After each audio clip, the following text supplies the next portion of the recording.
कौसल्या सुप्रजा रामः पूर्वा सन्ध्या प्रवर्तते। उत्तिष्ठ नरशार्दूल कर्तव्यम् दैवमाह्निकम्। कौसल्या सुप्रजा रामः पूर्वा सन्ध्या प्रवर्तते। उत्तिष्ठ नरशार्दूल कर्तव्यम् दैवमाह्निकम्। उत्तिष्ठोत्तिष्ठ गोविन्द उत्तिष्ठ गरुडध्वज। उत्तिष्ठ कमलाकान्त त्रैलोक्यम् मङ्गलम् कुरु। उत्तिष्ठोत्तिष्ठ गोविन्द उत्तिष्ठ गरुडध्वज। उत्तिष्ठ कमलाकान्त त्रैलोक्यम् मङ्गलम् कुरु। मातः समस्त जगताम् मधुकैटभारेः वक्षो विहारिणि मनोहर दिव्यमूर्ते। श्रीस्वामिनि श्रित जनप्रिय दानशीले। श्रीवेङ्कटेश दयिते तव सुप्रभातम्। मातः समस्त जगताम् मधुकैटभारेः वक्षो विहारिणि मनोहर दिव्यमूर्ते। श्रीस्वामिनि श्रित जनप्रिय दानशीले। श्रीवेङ्कटेश दयिते तव सुप्रभातम्। तव सुप्रभातमरविन्दलोचने भवतु प्रसन्न मुख चन्द्रमण्डले। विधिशङ्करेन्द्रवनिताभिरर्चिते वृषशैलनाथ दयिते दयानिधे। अत्र्यादिसप्तऋषयः समुपास्य सन्ध्याम् आकाश सिन्धु कमलानि मनोहराणि। आदाय पादयुगमर्चयितुम् प्रपन्नाः शेषाद्रिशेखर विभो तव सुप्रभातम्। पञ्चाननाब्ज भव षण्मुख वासवाद्याः त्रैविक्रमादिचरितम् विबुधास्तुवन्ति। भाषापतिः पठति वासर शुद्धिमारात् शेषाद्रिशेखर विभो तव सुप्रभातम्। ईषत् प्रफुल्ल सरसीरुह नारिकेलपूगद्रुमादि सुमनोहर पालिकानाम् आवाति मन्दमनिलः सह दिव्यगन्धैः शेषाद्रिशेखर विभो तव सुप्रभातम्।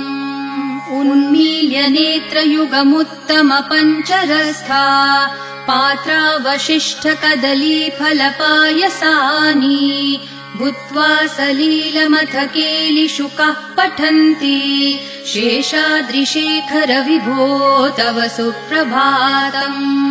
तन्त्री प्रकर्ष मधुरस्वनया विपञ्च्या गायत्यनन्तचरितम् तव नारदोऽपि।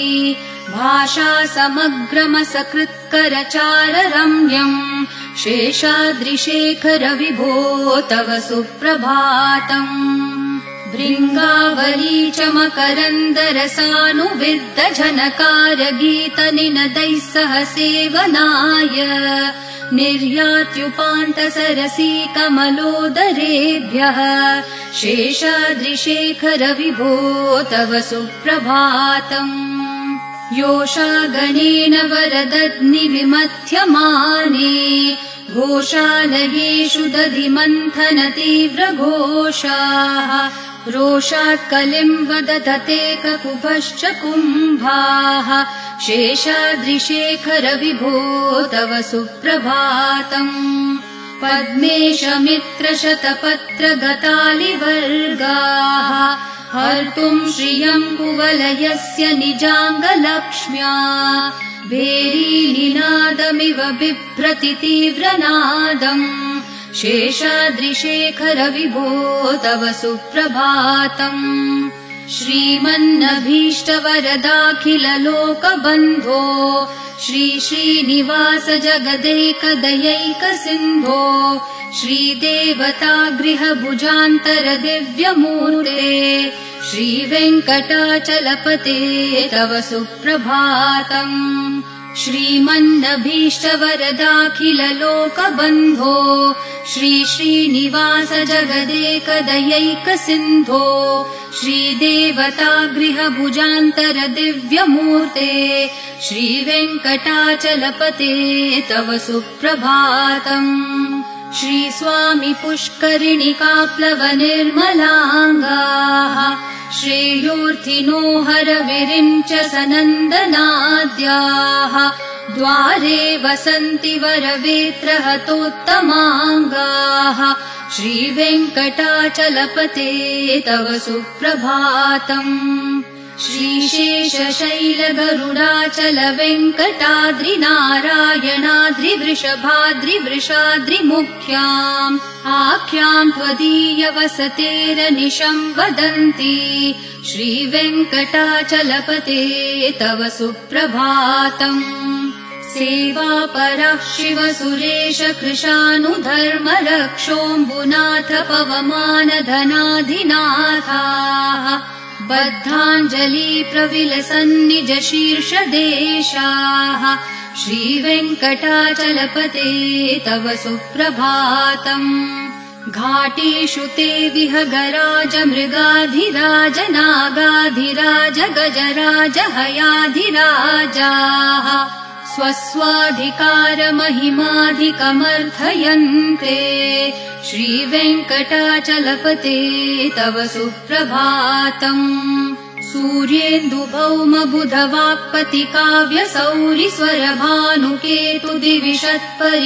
सूर्येन्दुभौमबुधवाक्पतिकाव्यसौरिस्वरभानुकेतुदिविशत्परिषत्प्रधानाः त्वद्दासदासचरमावधिदासदासाः श्रीवेङ्कटाचलपते तव सुप्रभातम् त्वत्पादधूलिभरितस्फुरितोत्तमाङ्गाः स्वर्गापवर्गनिरपेक्षनिजान्तरङ्गाः कल्पागमाकलनयाकुलताम् लभन्ते श्रीवेङ्कटाचलपते तव सुप्रभातम् त्वद्गोपुराग्रशिखराणि निरीक्षमाणाः स्वर्गापवर्गपदवीम् परमाश्रयन्तः मर्त्या मनुष्यभुवने मतिमाश्रयन्ते श्रीवेङ्कटाचलपते तव सुप्रभातम् श्रीभूमिनायकदयादिगुणामृताब्धे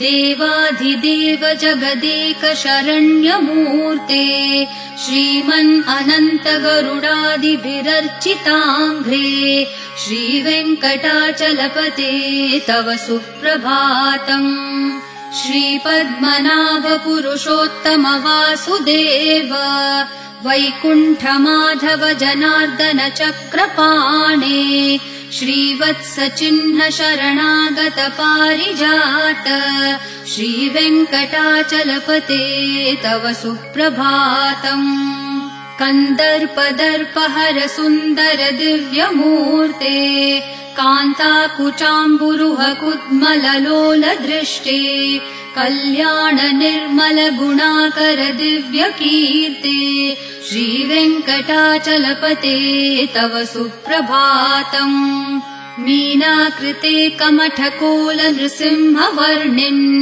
स्वामिन् परश्वथ तपोधन रामचन्द्र शेषांश राम यदुनन्दन कल्किरूप श्रीवेङ्कटाचलपते तव सुप्रभातम् एलालवङ्गधनसार सुगन्धितीर्थम् दिव्यम् वियत्सरिति हेम घटेषु पूर्णम् धृत्वाद्य वैदिक शिखामणयः प्रहृष्टा तिष्ठन्ति वेङ्कटपते तव सुप्रभातम् भास्वानुदेति विकचानि सरोरुहाणि सम्पूरयन्ति निनदैः ककुभो विहङ्गाः श्रीवैष्णवा सततमर्थितमङ्गलास्ते धामाश्रयन्ति तव वेङ्कट सुप्रभातम् ब्रह्मादयः सुरवराः समहर्षयस्ते सन्तः सनन्दन मुखास्तवथ योगिवर्याः धामान्तिके तव हि मङ्गलवस्तु हस्ताः श्रीवेङ्कटाचलपते तव सुप्रभातम् लक्ष्मीनिवास निरवद्य गुणैकसिन्धो संसार सागर समुत्तरणैकसेतो वेदान्तवेद्य निज वैभव भक्त भोग्य श्रीवेङ्कटाचलपते तव सुप्रभातम्। लक्ष्मीनिवास निरवध्य गुणैक सिन्धो संसार सागर समुत्तरणैक सेतो वेदान्तवेद्य निज वैभव भक्त भोग्य श्रीवेङ्कटाचलपते तव सुप्रभातम्। इत्थम् वृषाचलपतेरिह सुप्रभातम् ये मानवः प्रतिदिनम् पठितुम् प्रवृत्ताः तेषाम् प्रभातसमयस्मृतिरङ्गभाजाम् प्रज्ञाम् परार्थसुलभाम् परमाम् प्रसूते। इत्थम् वृषाचलपतेरिह सुप्रभातम् ये मानवः प्रतिदिनम् पठितुम् प्रवृत्ताः तेषाम् प्रभातसमयस्मृतिरङ्गभाजाम् प्रज्ञाम् परार्थसुलभाम् परमाम् प्रसूते। कमलाकुचचूचुककुङ्कुमतो नियतारुणतातुलनीलतनो कमलायतलोचनलोकपते विजयी भव वेङ्कटशैलपते। कमलाकुचचूचुककुङ्कुमतो नियतारुणतातुलनीलतनो कमलायतलोचनलोकपते विजयी भव वेङ्कटशैलपते। स चतुर्मुख षण्मुख पञ्चमुख प्रमुखाखिल दैवतमौलिमणे शरणागत वत्सल सारनिधे परिपालय माम् वृषशैलपते। अतिवेलतया तव दुर्विषहै अनुवेलकृतैरपराधशतैः भरितम् त्वरितम् वृषशैलपते परया कृपया परिपाहि हरे। अधिवेङ्कटशैलमुदारमते जनताभिमताधिकदानरतात् परदेवतया गदितान्नगमै कमलादयितान्न परम् कलये। कलवेणुरवावश गोपवधू शतकोटिवृतात् स्मरकोटिसमात् प्रतिवल्लविकाभिमतात् सुखदात् वसुदेवसुतान्न परम् कलये। अभिराम गुणाकर दाशरथे जगदेकधनुर्धर धीरमते रघुनायक राम रमेश विभो वरदो भवदेव दया जलदे। अवनीतनया कमनीयकरम् रजनीकर चारुमुखाम्बुरुहम् रजनीचर राजतमो मिहिरम् महनीयमहम् रघुराममये। सुमुखम् सुहृदम् सुलभम् सुखदम् स्वनुजम् च सुखाय ममोघशरम् अपहाय रघुत्वहमन्यमहम् न कथञ्चन कञ्चन जातु भजे। विना वेङ्कटेशम् न नाथो न नाथ सदा वेङ्कटेशम् स्मरामि स्मरामि। हरे वेङ्कटेश प्रसीद प्रसीद प्रियम् वेङ्कटेश प्रयच्छ प्रयच्छ। विना वेङ्कटेशम् न नाथो न नाथ सदा वेङ्कटेशम् स्मरामि स्मरामि। हरे वेङ्कटेश प्रसीद प्रसीद प्रियम् वेङ्कटेश प्रयच्छ प्रयच्छ। अहम् दूरतस्ते पदाम्भोजयुग्म प्रणामेच्छयागत्य सेवाम् करोमि। सकृत्सेवया नित्यसेवा फलम् त्वम् प्रयच्छ प्रयच्छ प्रभो वेङ्कटेश। अज्ञानिना मया दोषान् अशेषान् विहितान् हरे क्षमस्वत्वम् क्षमस्वत्वम् शेषशैलशिखामणे। अज्ञानिना मया दोषान् अशेषान् विहितान् हरे क्षमस्वत्वम् क्षमस्वत्वम् शेषशैलशिखामणे। ईशानाम् जगतोऽस्य वेङ्कटपतेर्विष्णोः पराम् प्रेयसीम् तद्वक्षस्थलनित्यवासरसिकाम् तच्छान्तिसंवर्धिनीम् पद्मालङ्कृतपाणिपल्लवयुगाम् पद्मासनस्थाम् श्रियम् वात्सल्यादिगुणोज्ज्वलाम् भगवतीम् वन्दे जगन्मातरम् ईशानाम् जगतोऽस्य वेङ्कटपतेर्विष्णोः पराम् प्रेयसीम् तद्वक्षस्थलनित्यवासरसिकाम् तच्छान्तिसंवर्धिनीम् पद्मालङ्कृतपाणिपल्लवयुगाम् पद्मासनस्थाम् श्रियम् वात्सल्यादिगुणोज्ज्वलाम् भगवतीम् वन्दे जगन्मातरम् श्रीमान् कृपाजलनिधे कृत सर्वलोक सर्वज्ञ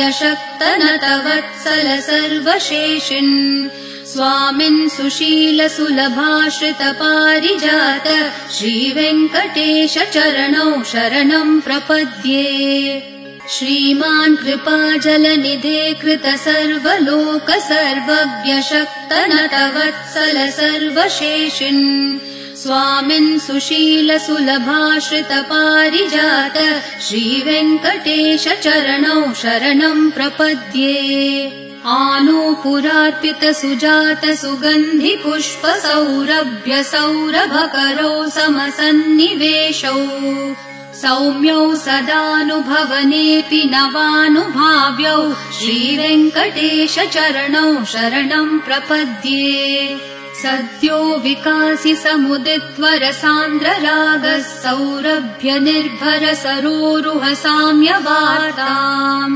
सम्यक्षु साहसपदेषु विलेखयन्तौ श्रीवेङ्कटेश चरणौ शरणम् प्रपद्ये रेखामयध्वज सुधाकलशातपत्र वज्राङ्कुशाम्बुरुह कल्पक शङ्ख चक्रैः भव्यैरलङ्कृत तलौ परतत्त्वचिह्नैः श्रीवेङ्कटेश चरणौ शरणम् प्रपद्ये ताम्रोदरद्युतिपराजित पद्मरागौ ब्राह्मेर्महोभिरभिभूत महेन्द्रनीलौ उद्यन्नखांशुभिरदस्त शशाङ्कभासौ श्रीवेङ्कटेश चरणौ शरणम् प्रपद्ये सप्रेम भीति कमलाकर पल्लवाभ्याम् सम्माहनेऽपि सपदिक्लममादधानौ कान्ताववाङ्मनसगोचर सौकुमार्यौ श्रीवेङ्कटेश चरणौ शरणम् प्रपद्ये लक्ष्मीमहीतदनुरूप निजानुभाव नीलादिदिव्यमहिषीकर पल्लवानाम् आरुण्यसङ्क्रमणतः किल सान्द्र रागौ श्रीवेङ्कटेश चरणौ शरणम् प्रपद्ये नित्यानमद्विधि शिवादि किरीटकोटि प्रत्युक्त दीप्ति नवरत्न महप्ररोहैः नीराजना विधिमुदारमुपादधानौ श्रीवेङ्कटेश चरणौ शरणम् प्रपद्ये विष्णोपदे परम इत्युदित प्रशंसो यौ मध्य उत्स इति भोग्यतयाप्युपातौ भूयस्ततेति तव पाणितलप्रदिष्टौ श्रीवेङ्कटेश चरणौ शरणम् प्रपद्ये पार्थाय तत्सदृशसारथिना त्वयैव यौ दर्शितौ स्वचरणौ शरणम् व्रजेति भूयोऽपि मह्यमिहतौ करदर्शितौ ते श्रीवेङ्कटेश चरणौ शरणम् प्रपद्ये मन्मूर्धिकालियफने विकटाटवीषु श्रीवेङ्कटाद्रिशिखरे शिरसि श्रुतीनाम् चित्तेऽप्यनन्यमनसाम् सममाहितौ ते श्रीवेङ्कटेश चरणौ शरणम् प्रपद्ये आम्लानहृष्यदवनीतलकीर्णपुष्पौ श्रीवेङ्कटाद्रिशिखराभरणायमानौ आनन्दिताखिल मनोनयनौ तवेतौ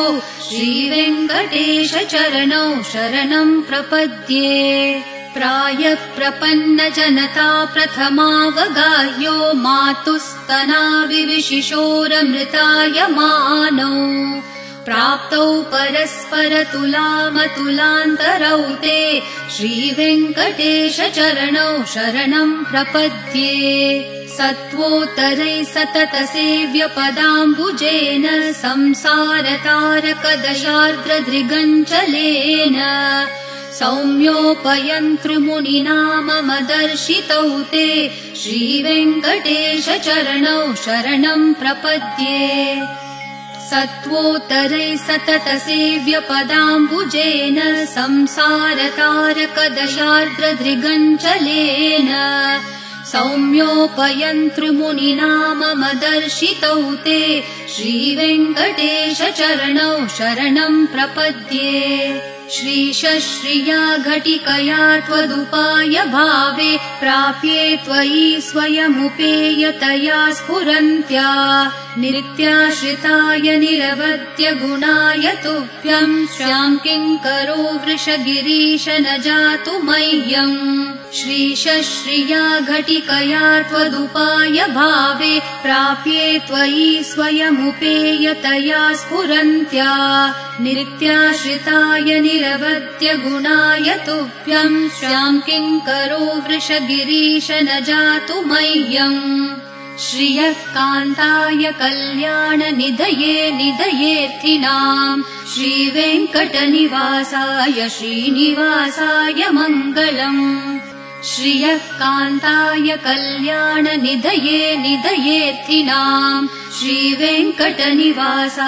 श्रीनिवासाय मङ्गलम् लक्ष्मी सविभ्रमालोकसुप्रविभ्रम चक्षुषे सर्वलोकानां वेङ्कटेशाय मङ्गलम् श्रीवेङ्कटाद्रिशृङ्गाग्रमङ्गलाभरणाङ्ग्रये मङ्गलानां निवासाय श्रीनिवासाय मङ्गलम् सर्वावयवसौन्दर्यसम्पदा सर्वचेतसाम् सदा सम्मोहनायास्तु वेङ्कटेशाय मङ्गलम् नित्याय निरवध्याय सत्यानन्दचिदात्मने सर्वान्तरात्मने श्रीमद्वेङ्कटेशाय मङ्गलम् स्वतः सर्वविदे सर्वशक्तये सर्वशेषिणे सुलभाय सुशीलाय वेङ्कटेशाय मङ्गलम्